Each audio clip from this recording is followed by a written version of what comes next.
그리고 요즘에 부동산이나 이제 주식 같은 것들이 엄청 이슈가 많이 되고 있잖아요. 네. 정말 너도 나도 뭐 주식이 정말 많이 늘어나기도 했고, 그리고 이제 동학개미라고 하죠. 사업개미, 네, 동학개미. 네. 그리고 부동산도 지금 관심 갖는 분들이 엄청 많잖아요. 많죠. 그리고 최근 한 4, 5년 동안 또 엄청나게 많이 올랐고. 상승 곡선을 또 그리면서 오르기도 했었고, 근데 그런 거에 대해서 이제 샀을 때 뭐 부동산을 산다든지 아니면 주식을 산다든지 이럴 때 그 출처에 대해서 좀 조사가 많이 나온다고 얘기를 들었거든요. 그런 거는 어떨 때 보통 이렇게 출처 조사가 많이 나올까요? 우선 뭐 두 가지로 볼 수 있는데 이제 자금 출처 조사의 원래 목적은 예. 이 사람이 과연 이 부동산 또는 아까 주식을 취득할 만한 여력이 있느냐. 네. 이제 물론 이제 본인이 돈 벌어서 사는 거야. 뭐 누가 뭐 네네. 뭐라 탓할 수가 없는 거잖아요. 그래서 쭉 보니까 이 사람은 나이도 젊고 뭐 그동안에 뭐 사업한 실적도 없고 뭐 세금 낼 실적도 별로 없네. 그러면 이제 우리가 당연히 추론하기에 이건 뭐 부모라든지 누가 지원해 줬겠네. 그러면은 이거에 대해서 그러면은 뭐 증여세 신고를 했을까? 네. 그래서 결국은 이제 그 자금 출처 조사라는 게 이제 목적은 증여세 신고를 정당히 했는지 안 했는지 보기 위한 이제 일환이기도 하고 또 이제 뭐 우리 그 이번에 그 정부는 원래 이제 그 국정 목표 중에 하나 중요한 것이 이제 부동산 가격을 안정화시키겠다고 하는 게 국정과제잖아요, 그죠? 예. 물론 이제 그래서 이제 수없이 많은 뭐 20 몇 회의 뭐 부동산 정책을 발표하고 했는데도 불구하고 계속 부동산 가격이 뛰니까 이제 이거를 그럼 어떻게 잡아야 되느냐 해서 이제 그 정책 위반자들이 생각한 게 그럼 이걸 세금으로 해서 뭔가 조절을 해보자. 그래서 이제 뭐 양도소득세 같은 경우에는 뭐 중과 제도를 막 강화를 하고, 그죠? 그리고 이제 그거의 일환으로 부동산을 마음대로 그냥 편하게 못 사게, 정말 돈 있는 사람만 사고 부동산을 통해서 하여간 뭐 갭 투자를 한다거나 또 뭐 투기를 하면 안 되니까 그거를 방지하기 위한 차원의 하나로서도 이제 부동산에 대한 자금 출처 조사 이게 이제 강화가 되고 있는 거죠. 그러면 자금 출처 조사를 하게 되면 그래서 좀 납세자들이 사업자들도 아닌데 좀 납부를 좀 많이 하는 케이스들이 있을까요?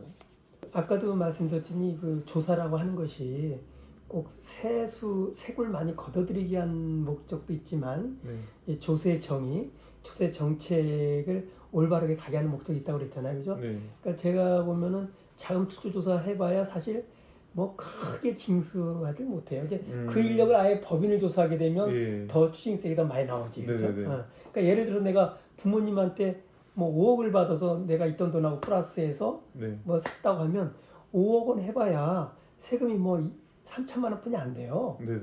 그런데 그 조사 나가서 막 2명, 3명이 나가서 한 달, 2달 조사했는데 3천만 원 과세하고 오면은 그 저기 뭐랄까 우리 다른 조사하는 것보다는 이렇게 좀 효율성이 행정 효율이 없는 거잖아요, 그죠?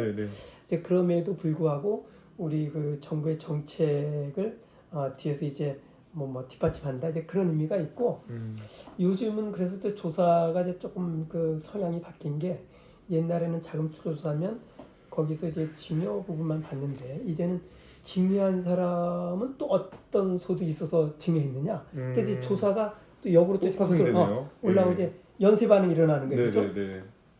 그러면 또 이 경우에 뭐 돈이 있으면 그럼 또 혹시 이게 순수한 급여나 배당이냐 아니면 또 회사의 다른 루트를 통해서 왔느냐 뭐 가지입금이라든지 그럼 또 이제 그 회사의 또 장부를 보게 되고 여러 가지 이렇게 해서 자꾸 이제 이 조사가 거기서 머무르지 않고 계속 확대 재생산이 돼서 그래서 이제 이 증여세 개인 조사인데도 불구하고 일반 개인 사업자 또 법인 사업자까지도 불통이 튀기도 하고 뭐 또 이 돈을 뭐 제3자한테 빌렸다고 한다면 그럼 제3자 소득은 어떻게 됐고 이 사람이 이거에 대해서 이자 소득세는 또 제대로 신고를 했나 안 했나 그래서 계속 이제 계속 파생이 되는 거예요. 이제 그런 그래서 이제 결국은 뭐 쓸데없이 함부로 부동산 투기하지 말라 하는 그런 이제 메시지를 시장에 보내는 거죠. 근데 자금 출처 조사 자체가 위험한 게 아니라 또 거기서 파생되고 파생되면서 그렇죠.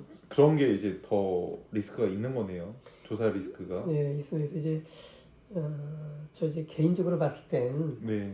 이제 이 세금이라고 하는 거는 사실 납세의 의무고 신성한 거잖아요. 네, 그래서 네. 그러니까 모두 이제 공평하게 잘 성실히 납부할 수 있도록 하는 것이 좋은 건데 이것을 뭐 어떻게 타켓을 잡아서 네. 다른 정책 부동산 가격을 안정화시키기 위해서 이 조세권을 이제 너무 막 이렇게 어떻게 보면 납세자가 보기에는 뭐 남용한다고 네, 네. 이렇게 생각할 수도 있잖아요. 그래서 네. 그런 거를 좀 이제 앞으로 좀 조심하고 좀 지양해야 되지 않나. 그죠? 네. 부동산 문제는 부동산 정책, 국토부에서 뭔가 잘 고민해서 해야지. 네. 이런 것 갖다 무조건 막 세금으로만 하려고 하면 안 조사로서. 되잖아요. 그죠? 네. 그러면 뭐 예를 들어서 뭐 나쁜 범죄자는 또 뭐 또 세무조사를 해서 그 범죄를 또 뭐 줄이게 한다? 이 너무 이제 이 세금을 정가의 보도처럼 막 하면 안 되잖아요. 그죠? 네네. 그래서 이제 그런 이제 순수한 조세 목적 외에 다른 정책을 이렇게 지원하기 위해서 이제 어떤 세금 문제를 자꾸 쓰는 거는 좀 뭐 좀 자제했으면 좋겠다는 것이 이제 네.